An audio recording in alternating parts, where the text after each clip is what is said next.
এগুলো তো কত করে? 30 টাকা 50 টাকা। বাবা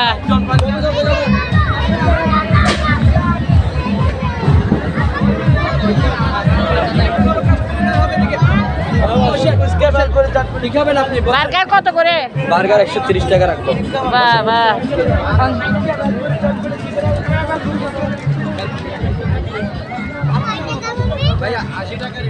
130 টাকা।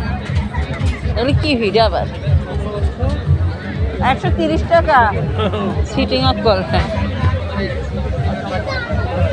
আর বেলপুরি কত করে প্লেট? কয়টা থাকবে? হ্যাঁ 8 পিস। কত? 8 পিস এমনি আসলে 40 টাকা, তারা আরো 20 টাকা বেশি। সিটিং অফ করলে এক কিছুতে দাম সেরা সিটিং।